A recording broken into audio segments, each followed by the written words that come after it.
नमस्कार दोस्तों, आप अच्छे होंगे, स्वस्थ होंगे, आपका दिन शुभ हो। बात आज उस दिल्ली विधानसभा चुनाव की, जिस राजधानी में चुनाव होने की तैयारी है। कुछ ही महीने अभी भारत देश में हमारे लोकसभा चुनाव हुए हैं।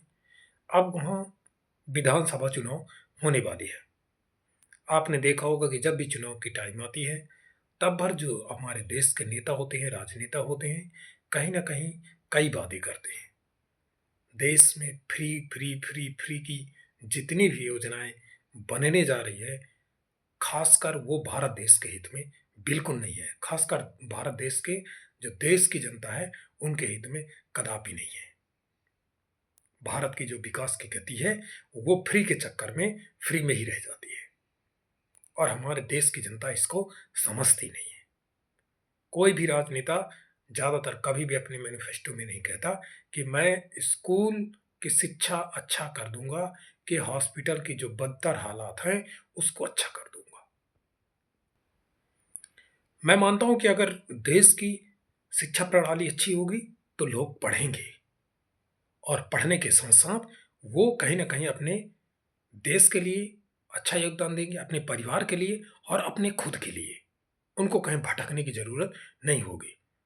अगर हॉस्पिटल अच्छे होंगे तो बीमार लोगों को अच्छी उपचार मिल सकेगी, जिससे जो हमारा भारत देश है, जितने भी हॉस्पिटलें हैं, बदतर हालात हैं, उनमें सुधार होगी।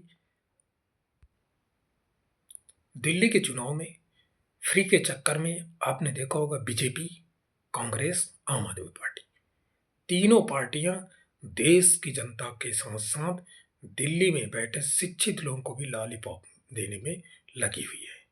आपने देखा होगा कि जो फ्री के चक्कर में बीजेपी हो, कांग्रेस हो, आम आदमी पार्टी हो, तीनों की घोषणाएं जारी है। बीजेपी की संकल्प पत्र की पहले बात करें तो संकल्प पत्र में महिलाओं के सशक्तिकरण को तवज्जो दी है, लेकिन बीजेपी, कांग्रेस और आम आदमी पार्टी के संकल्प पत्र में कौन सा घोषणा पत्र सबसे बेहतर है, इसका फैसला तो 8 फरवरी को वहां की जनता करेगी। महिलाओं के लिए खास क्या है? बीजेपी ने महिलाओं के लिए 2500 रुपए हर महीने देने का वादा किया है। साथ ही गर्भवती महिलाओं को 21,000 रुपए और पौष्टिक आहार किट देने का भी वादा किया है। इसके अलावा गरीब बहनों को सिलेंडर पर 500 रुपए की सब्सिडी, होली दिवाली पर एक एक सिलेंडर फ्री देने का भी वादा किया है। वहीं आम आदमी पार्टी ने हर महीने महिला सम्मान योजना के तहत 2100 रुपए देने का भी वादा किया है।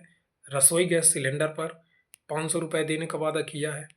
कांग्रेस ने भी महिलाओं को 2500 रुपए देने का वादा किया है। चुनावी घोषणा पत्र में किया है कि इसके अलावा 500 रुपए रसोई गैस सिलेंडर का भी वादा किया है। साथ ही राशन किट भी देने का वादा किया है। बीजेपी ने दिल्ली के बुजुर्ग मतदाताओं को लुभाने पर भी खास ध्यान दिया है। बीजेपी ने 60 से 70 वर्ष के बुजुर्गों के लिए पेंशन की राशि 2,000 रुपए से बढ़ाकर 2500 रुपए करने का वादा किया है। वहीं 70 से ऊपर के बुजुर्ग, विधवा, दिव्यांगों की आदि पेंशन 2500 रुपए से बढ़ाकर 3,000 रुपए करने की बात कही है। वहीं इसके अलावा 2500 रुपए महीना पेंशन देने का ऐलान किया गया है। साथ ही बुजुर्गों को तीर्थ यात्रा कराने की भी घोषणा पार्टी ने की है। हालांकि कांग्रेस ने बुजुर्गों के लिए कोई ऐसा ऐलान नहीं किया है।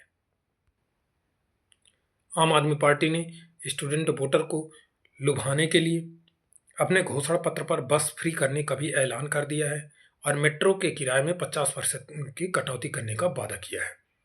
कांग्रेस ने युवा वोटरों को लुभाने के लिए शिक्षित बेरोजगारों को 8,500 रुपए देने का वादा किया। वहीं बीजेपी ने भी अभी तक स्टूडेंटों को लेकर कोई घोषणा नहीं की है। बीजेपी ने कहा कि फ्री बिजली और पानी की सुविधा जैसे दिल्ली में चल रही है, वो उसी तरह जारी रहेगी। यानी अगर बीजेपी की सरकार बनती है तो 200 यूनिट मुफ्त बिजली उसी तरह से मिलती रहेगी।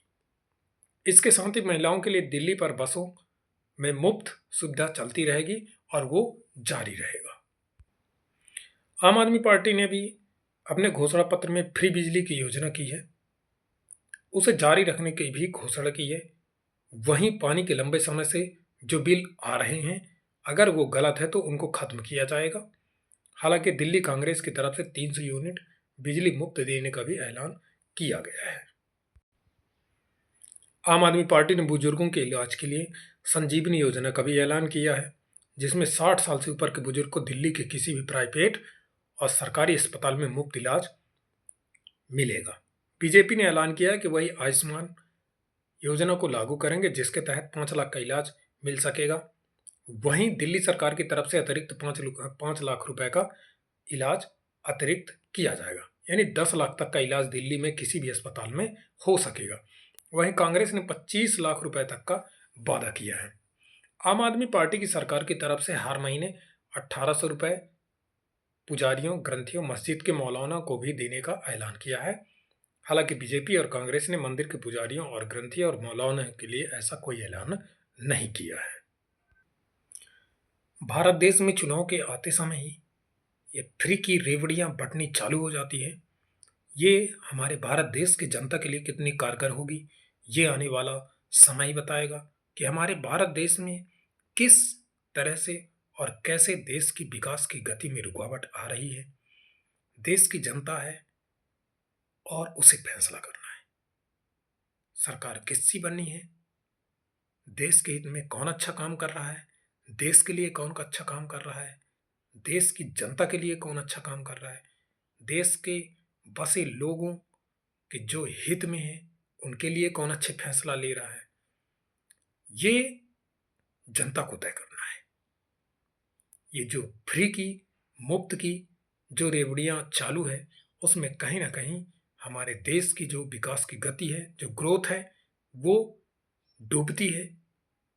जैसे शिक्षा को अगर बेहतर किया जाए तो लोगों को स्किल डेवलपमेंट में, जहां खुद से जो बेरोजगार युवा आज दर दर की ठोकरें खा रहे हैं, कहीं ना कहीं अगर वो अच्छा काम करेंगे तो अपना रोजगार खुद कर सकते हैं। जय हिंद दोस्तों, जय भारत।